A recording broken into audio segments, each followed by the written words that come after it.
Okay, Friday's Talking Reds then, and joining me today, another debutant, Johnny Milburn. You will have heard him on the shows if you listen, and if you don't, why aren't you? Get involved, listen to our podcast. That's what this is all about.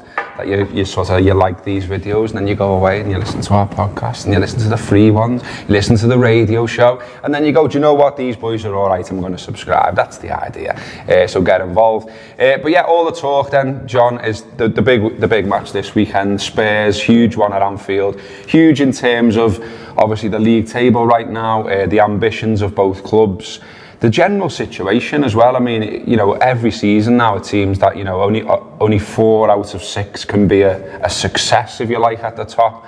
It does tend to be this same 6 now, and then you know, by default you then have 2 managers who've failed in inverted commas, and this match feels massive for that, and massive also as well in terms of, you know, I used to work in Manchester for 10 years, I know, and I used to talk to City fans all the time, and they used to have this thing about being us calling ourselves a big club and them being a big club, and I used to say, but we are a big club, you know, we've won 5 European Cups, we fill our ground, we've got fans all over the world, you know, yous haven't really got that, yous just still a bit of a laugh. And they're like, yeah, but we're winning stuff. And so we used to have this constant debate about big club. And I think Spurs are probably involved in the same big club conversation. And so what I'm saying in a roundabout way is that's another reason you want to beat them, isn't it? Sort of put them in the place. Yeah, absolutely. I think the Paul Dehaney often, when he's on Anfield rap shows, talks about the number of times in recent years that Tottenham have finished above Liverpool. And empirically, that's absolutely true. But I still view Tottenham is a relatively small club. I see them as being the bracket below Liverpool, Manchester United, even Chelsea and Arsenal. I think this country's got 2 mega clubs, top 10 world clubs of stature, and that's Liverpool and Manchester United. And I consider the others to be very much in a bracket below now. United, City, Chelsea fans, whoever will be listening to this saying, well, when was the last time you won a trophy? And that's a very vulnerable spot for us at the moment, and that's something that this manager's got to put right, I believe. We've also gone from having 2nd or 3rd biggest ground in the country. We're now sort of almost everyone in the top 8 or 9 appears to have a bigger ground than us. So these are things we've got to put right if we want to retain our status as a big club. But all day long, Tottenham Hotspur are a 2nd tier club, and even though they will have a big ground next season, and even though they get to play at Wembley, and even though they've finished the boards, their honours list is fairly unimpressive when you look at what they've done over the years. I think it's an important match for their manager. So if you think about where he is, there's lots of rumours linking him with the Real Madrid job, and I think if Tottenham Hotspur fail to get into the Champions League next season, then I think it will be it'll probably, it could go either way. It could harm his chances of getting the Real Madrid job, or it could be the thing that gets in the Real Madrid job, qualifying for the Champions League. So I think it's a really, really big match. I'm quite excited about it. I think it's got I like the timing of it. It's got all the ingredients, I think, that went into the City game that made it a good atmosphere. Yeah. I think you expect the Tottenham team to come out and really have a go at Liverpool, and so they should. They're a really, really top side. They've got really good players.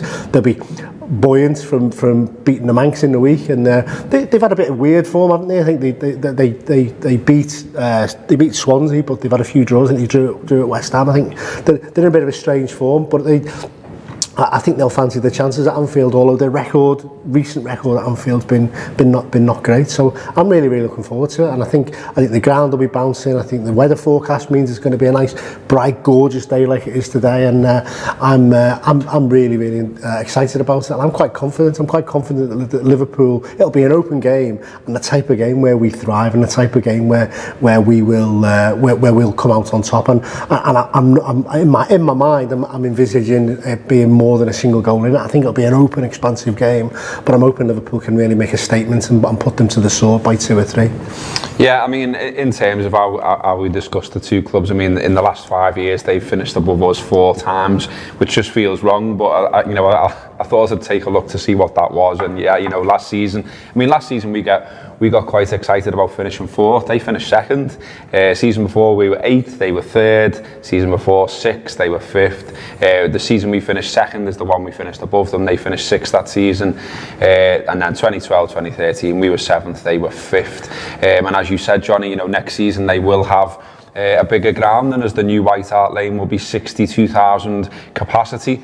And for me, that only puts the pressure further on, our management really at the top as to why, anything isn't seemingly happening with the Anfield Road. We need a bigger ground. We've got the fans to fill it. So why seemingly are the club sitting on the hands on that one? In terms of the actual game, the other aspect, of course, is that there is a revenge aspect potentially in that, the horrible day in October when Liverpool were beaten 4-1 at Wembley. You would think that the players were hurt by that and want to put that one right. Because bizarrely, it does sound bizarre to say it when we were beaten 4-1, but we weren't 4-1 bad, and they weren't 4-1 good. It was just a day of really bad mistakes, particularly obviously from Lovren, who was hooked really early on. The goalkeeper as well, not covering himself in glory that day. But nevertheless, the way the actual game played out, there were still chances there for Liverpool. They obviously scored one. They could have had a couple more. What I'm trying to say here is that even though they come on the back of beating Manchester United, and as you say, will be buoyant, there's nothing to fear, is there? We're still a good side. We've got good players. We've got talented players who can beat sides like Spurs. Absolutely, this Liverpool team could end this game in about 4 or 5 minutes. We've had spells in games where look at City. We hit the bar and scored 3 goals in about 8 minutes and ended it as a contest really. And I know the game ended up finishing slightly closer than that with a couple of late goals conceded. But this Liverpool team's got the capabilities to do that against anybody in this league and anybody in the Champions League, and that's why I know since we've been knocked out of the FA Cup, there's been quite a few people who are almost trying to close the book on the season and say that that's our chance of silverware gone, and it probably is. Our best chance of silverware is gone, but this Liverpool team, I would back them against anybody in Europe over 2 legs, and I'd be really, really confident that if we get Juventus, if we get Barcelona, whoever we might get, obviously we've got to get past Porto, but I'd be really, really confident that we could put anyone to the sword. Unfortunately, we've also got the capacity to throw one in. I think, but I don't see that happening against top sides. I see that we're more vulnerable if we were to draw like Cluj or something like that in the European Cup. If we fancy a top team, this team will be up for it, switched on and tactically all over it. So I'm really, really excited about the weekend, and I'm excited about the rest of the season. I think there's been a lot of doom and gloom around the window and what we have done and what we haven't done. And I'm a bit bored of it now, to be honest with you. I was getting a bit bored of it. I think it was very, very clear early on that we weren't going to do anything significant in the window. Klopp's come out and talked a little bit in the last 24 hours about why that was, and the type of sums involved, and he wasn't prepared to sanction it, and all the stuff that we've talked about ad nauseum really. The fact that it's not as easy as everybody thinks, and bringing in the wrong players not necessarily the right thing to do, and he's just asking us all to be cool and calm, and look, we can do what we can, make as much noise about it we like, and we can be idiots on the internet as much as we like. None of it's going to affect a single thing unless they open a new window between now and the summer, which they're not going to do. There's absolutely no point having a conversation. If you want to put pressure back on the club to make big statement signings in the summer, well, the summer's the time to do it. The remainder of the season's now getting back behind this active campaign and getting behind the team. Win on Sunday, firm our place in the top 4, secure our Champions League place for next season, and have a really good go at this European Cup. When people say we can finish the quarterfinals or the semi-finals, they would all be good things, but I don't know why we wouldn't go out to win it. Go out to win it. We've got the capability, we've got the players. There's not a single team in that competition who will be wanting to draw Liverpool out of the hat. Not Barcelona, Real Madrid. Who the fuck is trying to kid? Paris Saint-Germain. It's just, yeah. Is right, Johnny. Sorry. Is right. No, is right. All of the above there. Klopp did say he has talked about the transfer window. There have been people moaning, not least me, people suggesting yesterday that I need to take some ecstasy tablets sometime soon. I'm not going to do that. I'm 41. Those days have gone, mate. But yeah, Klopp did say that it would take completely crazy money to land the attack on targets. They talked about the £90 million they were quoted for Lamar. They decided to do what they're doing, stay put with the squad they've got.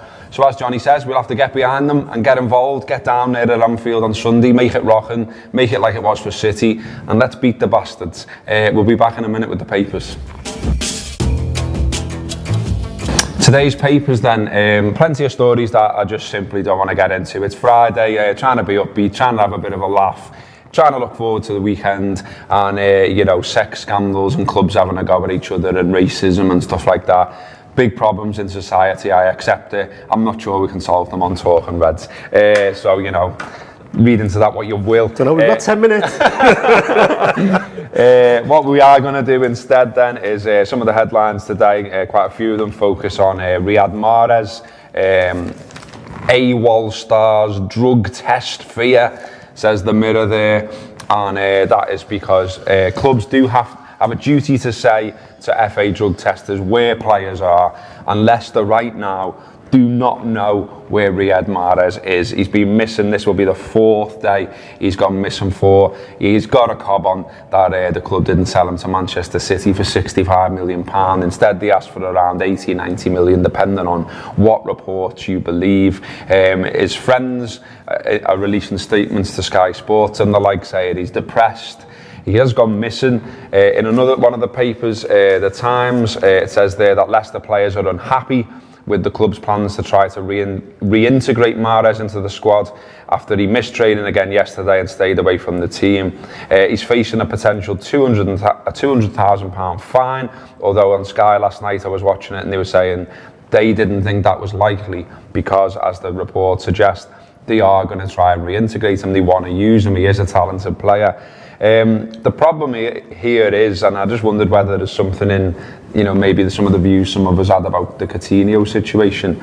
The players, whether we like it or not, do have a certain amount of power now, don't they? And the contracts, as much as we want them to adhere to them, when something comes along like this, what I'm saying is we're Leicester maybe, with hindsight now, best just selling them.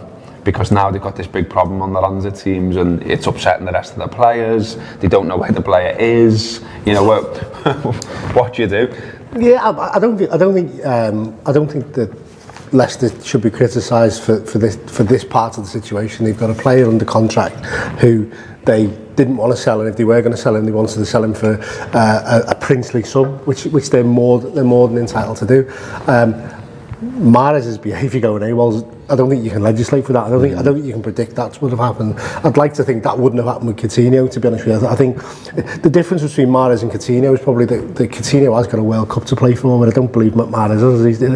He's Algerian, isn't he? So I don't think they're going to the World Cup final. So I think I would have been amazed if Philip Coutinho decided to kibosh World Cup in his prime by going on strike for Liverpool and not being able to play. So I think it's sad. It's a bit crap. He's gone offside with all of his players. He's probably devalued himself as well, because if this continues for any length of time and Leicester want to try and get rid of him in the summer, he's not going to be getting them £90 million. They'd be lucky to get the money that they were offered by Man City. So it is a bit grim, but I think it's dead easy to tar all players with the same brush and say, well, this is it, all players like this. So it's almost a unique situation, I think. So I wouldn't want to get carried away with it myself. Okay, another one, Manchester City again. I've been having a little bit of a moan about players booting them. That did happen in the FA Cup, obviously. Sane out after the challenge from a Cardiff player, which was an horrible one, to be fair. Now, City are moaning now that West Brom did it as well. Headline there, stop kicking us. And basically, Manchester City's players and the manager now are both sort of coming out on a fairly regular basis and talking about wanting to be protected a bit more. What do you think about this? I don't quite. To me, it doesn't quite you know, there's been a couple of bad tackles, yes. I accept that, and I can see why the manager gets annoyed by that. But I don't really think like it's a huge problem in the game or something right now, because if anything, you know, me and you grew up sort of watching football in the 80s, and huge tackles were part of the game. You could go through the back of them. You know, you used to get like Steve McMahon v Peter Reid at Anfield, and everyone would look forward to them smashing each other. And it was, you know, it was a different game, wasn't it? You know, you watch those old tapes now, if you've still got your VHS kicking around like I have, because I'm an hard bastard. I've got a DVD player as well, I'm not a scruff. But you know, it's just a different world now in terms of, what I'm saying is they already get loads of protection, you can't tackle from behind.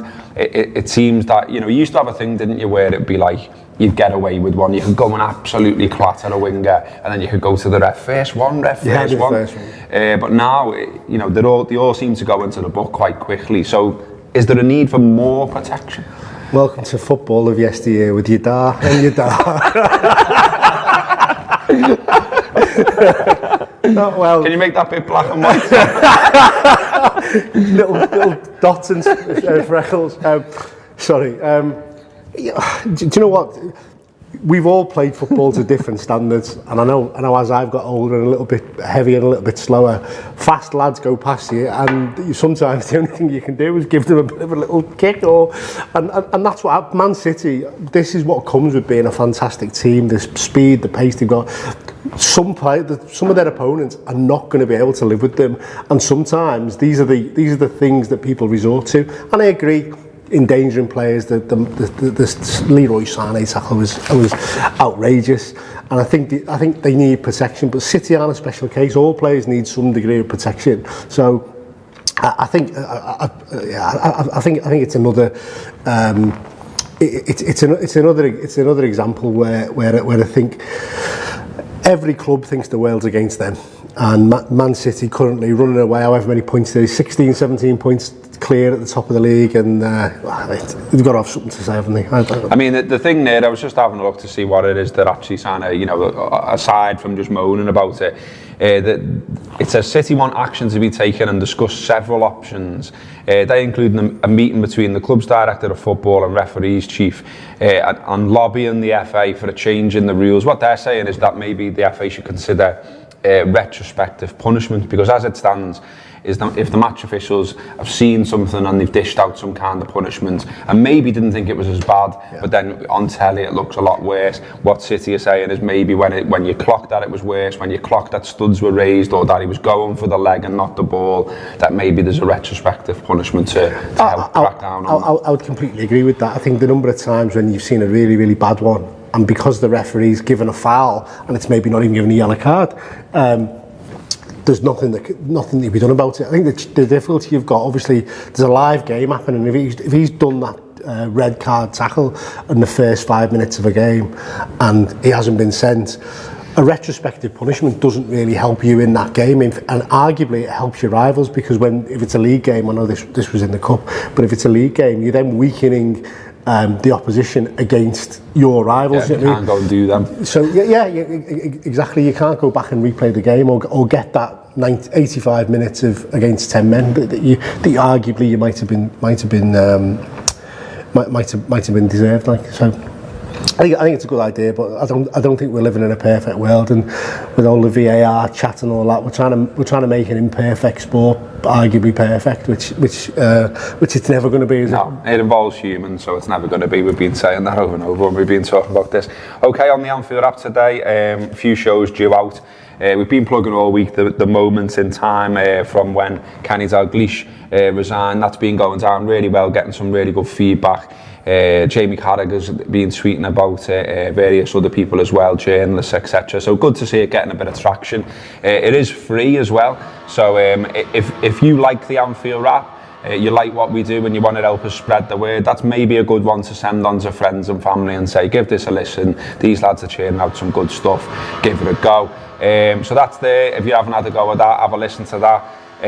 Also today on the subscription channel, Tour Player, AFQ is out. The nonsense that is AFQ, where a team of people, Anfield Wrap related, answer a load of questions off Twitter about literally anything, like, you know, would you swap your teeth for pubes or something like that. That's just an example. £5 a month. And then also, we'll be doing the Team Talk show, which is we will be watching Jurgen Klopp's press conference. We'll be looking out to see what the Spurs manager has said as well, and then we'll be having a chat with a Spurs fan and a chat amongst ourselves just about how we see the game go and previewing the show. The Friday show is already out there. We're on City Talk tonight. Loads and loads of footy chat, which is what the Anfield Wrap's all about. Thanks to Johnny today. That has been Talking Reds. We'll be back next week.